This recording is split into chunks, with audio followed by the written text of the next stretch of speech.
Para que votar? Votar para quê?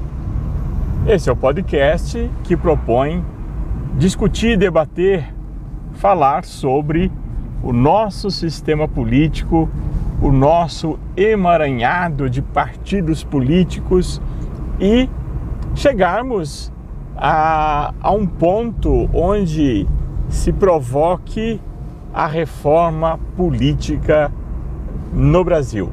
Mudar toda esta situação que só favorece os políticos profissionais.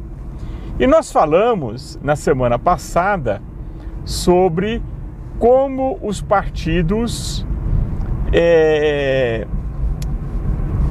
formam a sua chapa. Ele tem que ter uma quantidade de candidatos para concorrer à eleição, cota de mulheres, etc. Coisas típicas da política do Brasil. Ora, sempre dizem, e até há crimes eleitorais de partidos que não conseguem preencher essa cota de mulheres. Daqui a pouco vai ter cota para negro, cota para índio, e aí eles têm que criar candidaturas laranjas, ou seja, falsas, pessoas que não querem, não têm a condição de ser candidatos, mas estão lá na chapa. Bom, tá cheio desse tipo de coisa por aí. E aí vem algumas pessoas que defendem a volta dos militares. Sim, vamos intervir, vamos clamar para que os militares intervenham. O artigo 142 da Constituição dá o direito à intervenção militar. Primeiro, é mentira. O artigo 142 define o papel das Forças Armadas na democracia brasileira. Salvaguardar, proteger a democracia. Proteger o Brasil contra ameaças à democracia, seja interna ou externa.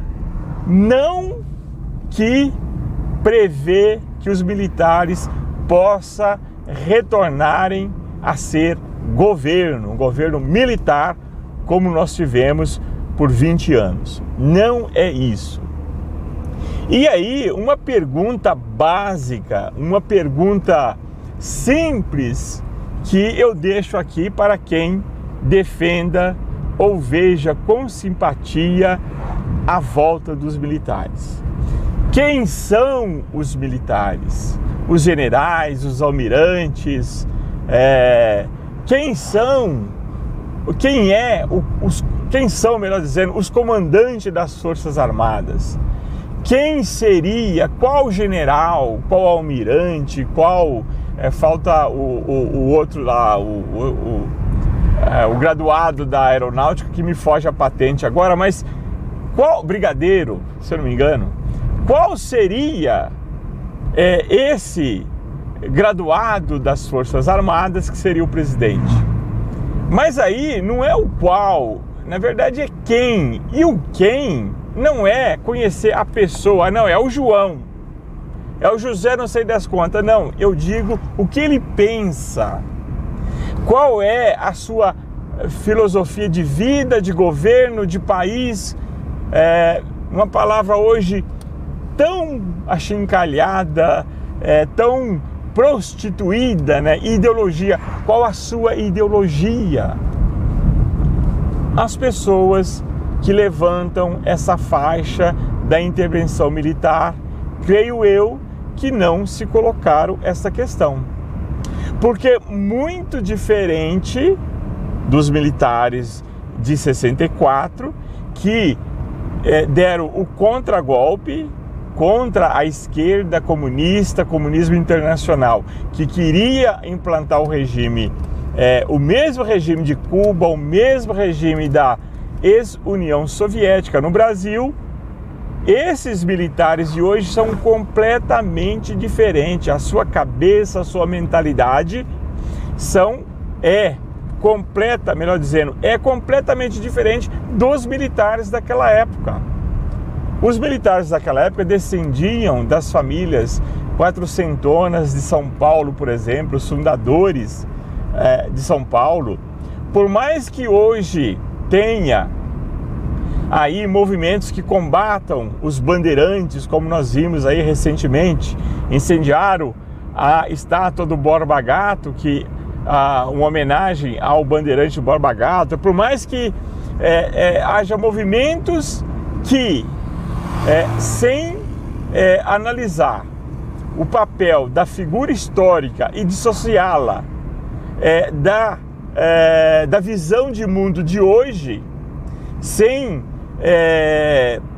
fazer a comparação do mundo de hoje com o mundo da época desses personagens, por mais que haja esses movimentos que nós somos queimamos a estátua do Borba Gato porque é um protesto contra o estuprador, ora, a sociedade daqui a 50 anos, 100 anos, ela vai estar transformada, e se não houver uma intervenção de Deus nas almas, pelas mãos de Nossa Senhora, como disse em Fátima, por fim o meu Imaculado Coração triunfará, ou seja, ela previu a decadência, ela anunciou o castigo, ela colocou condições para que o homem não se autodestruísse, mas ela disse, por fim, ou seja, depois de tudo isso, o meu Imaculado Coração triunfará, ou seja, essa graça, essa restauração virá.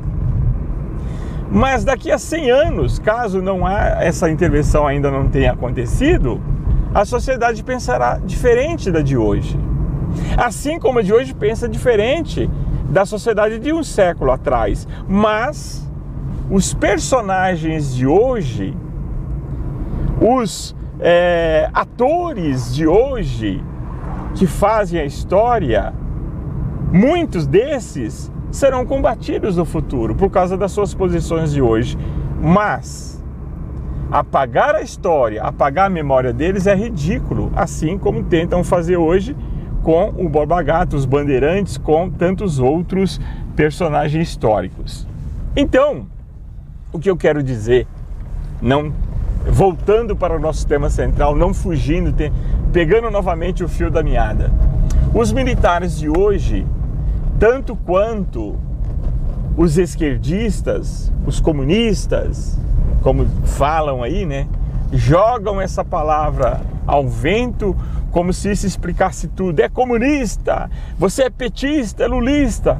Ora, a sociedade de hoje, ela sofre com a influência de séculos, de um processo revolucionário que modificou as mentalidades, que modificou o pensamento humano, apagou ou tentam apagar da história a presença de Deus, da igreja, tentam impor à sociedade um novo modelo, um novo raciocínio, uma nova filosofia, que é o homem em si mesmo, sem Deus, sem religião. O homem, há quem diga que é preciso matar o homem para salvar a terra. É preciso que o homem volte para a taba, para a tribo, para salvar a terra. Porque o homem está destruindo a natureza. Ora, no meio dos militares há muitos que pensam assim, que têm ideias dessas, que têm a visão errada sobre a política social, sobre a condução da economia. Então, os militares não é solução para nada, porque são homens que sofreram a influência desse processo revolucionário 5 vezes secular, que está destruindo hoje, em nossos dias, o que resta da civilização cristã. E analisar a crise do homem moderno, analisar todo o emaranhado de concepções políticas, de ideias políticas, de governos, de grupos, sem analisar, sem levar em conta o princípio, a lei de Deus, a história da civilização cristã, a doutrina cristã é um grande erro. Ou seja, é tentar criar uma nova sociedade sem princípios, sem valores, sem os valores que a fundamentou, que é os princípios cristãos. Eu sou Carlos Laia e esse é o podcast Pra Que Votar? Votar pra quê? Meu WhatsApp 11 94240 9369. Participe de sugestões, críticas e contribua com o nosso debate.